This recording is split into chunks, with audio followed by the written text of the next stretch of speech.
Very good afternoon to all of you. I'm humbled, I'm overwhelmed. I was lucky to return to my home, and now I have to again bid farewell.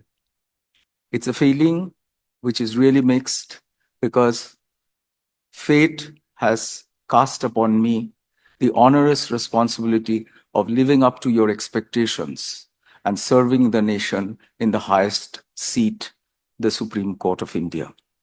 At the same time, it's a severance from the umbilical cord, severance from its own mother, the institution which nurtured, evolved, and created what I am today.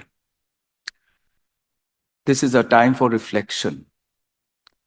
My family has its roots in the ancient city of Navadvip, the seat of learning of Sanskrit and the birthplace of Sri Chaitanya and the great jurist Dr. Bijon Mukherjee.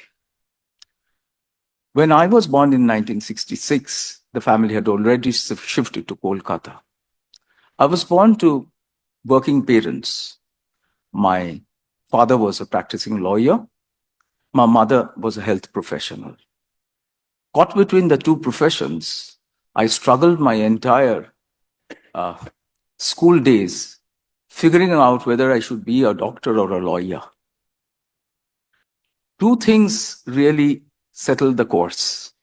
One was from the Bar Council of India, which decided to launch its 5-year course in 1983, I presume, and I joined the 5-year course in 85. That was the external impact. And the second was the wistful sadness that those musty old books which lined the walls of my ground floor, where my father and grandfather and great-grandfather sat as lawyers, have to be sold away if I didn't follow the tradition. So I took to law. I came from a strict, disciplined school, which inculcated in me the sense of obedience, the sense of commitment to work, timeliness. Coming to law college, it was as if I was put into a vacuum.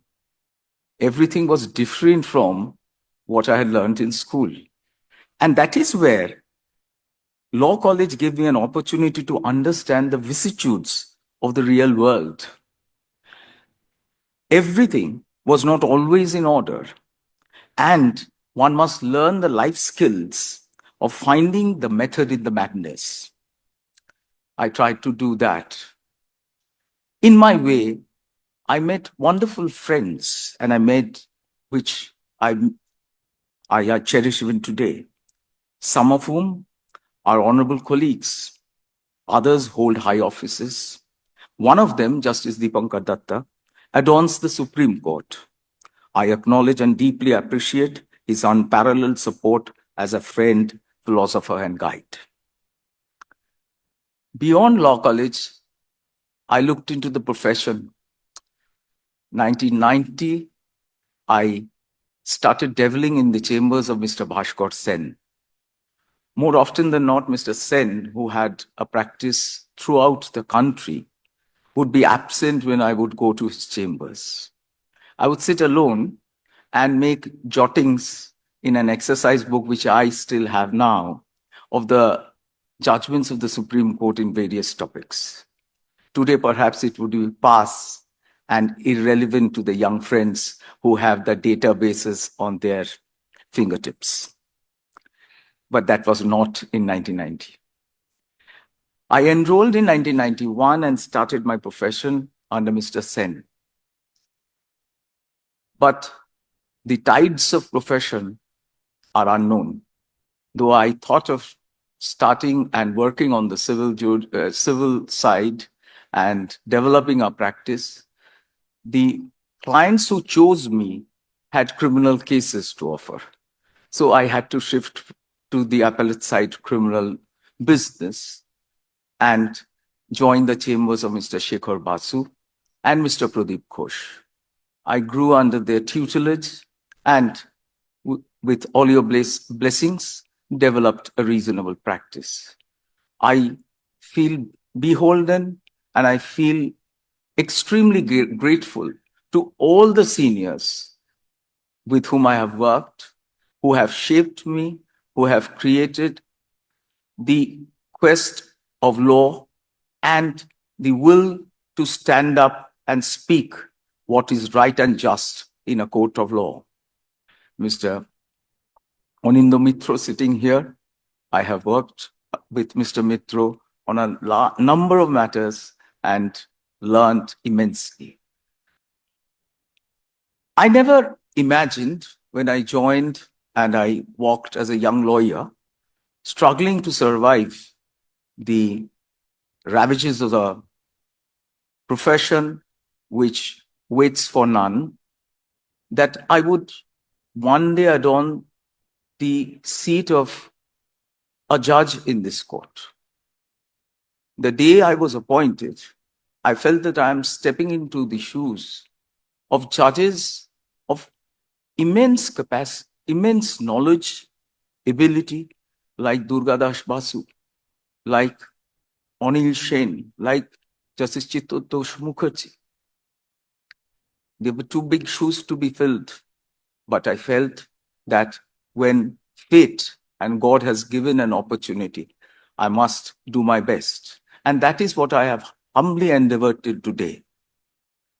I was transferred to Andhra Pradesh, and I must say, it was one of the most enriching experiences which helped me to understand and take on the challenges of a newly established court. In fact, I had been sent from the oldest court to the newest high court in the country.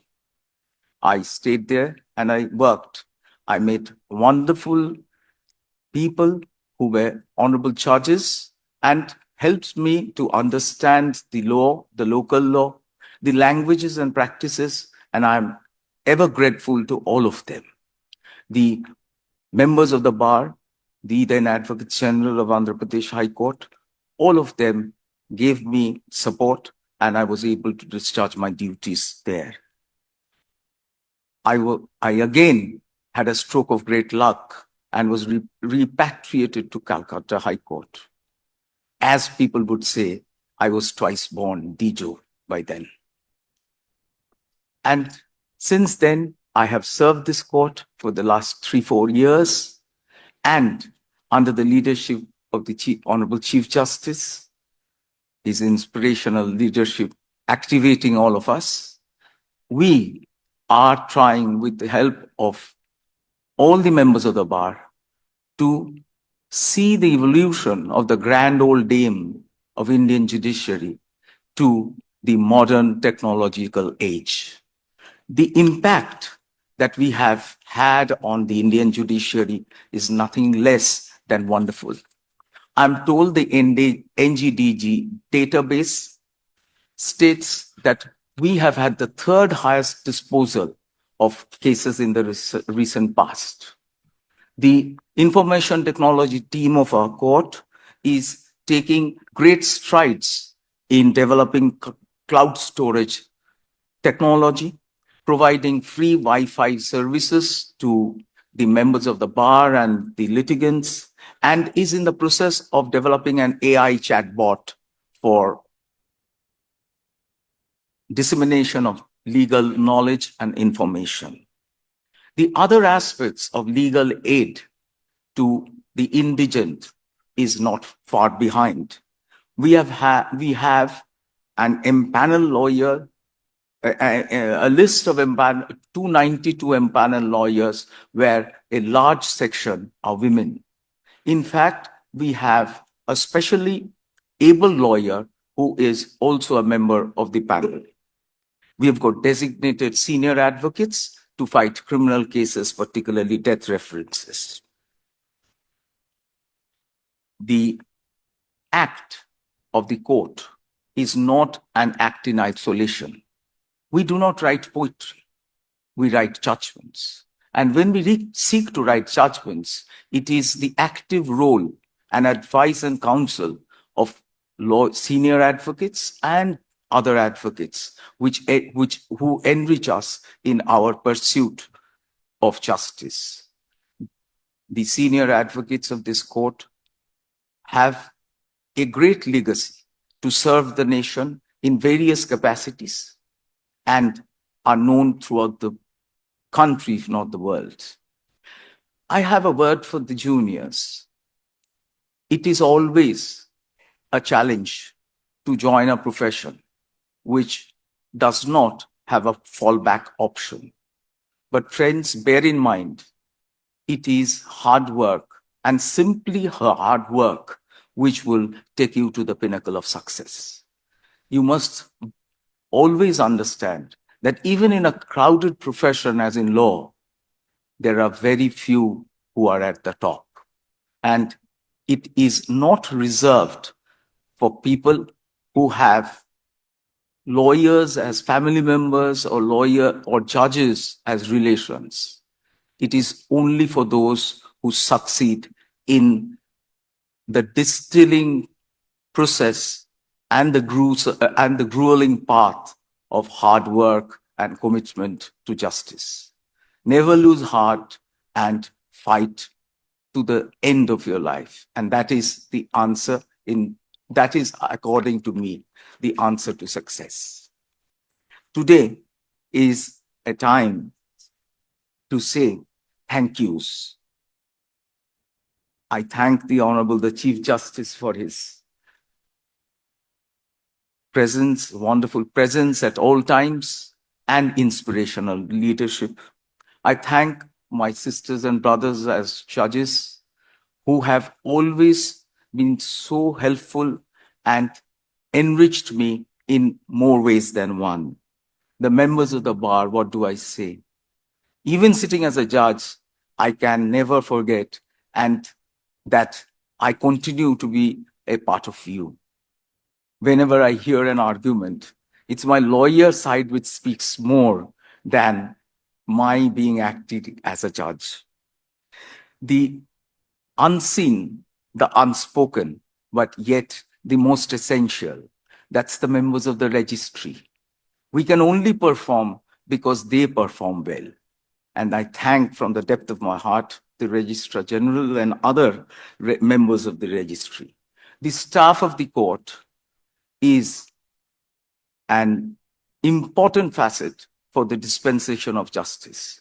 They are indispensable and they help us to reach and see that justice is done to all.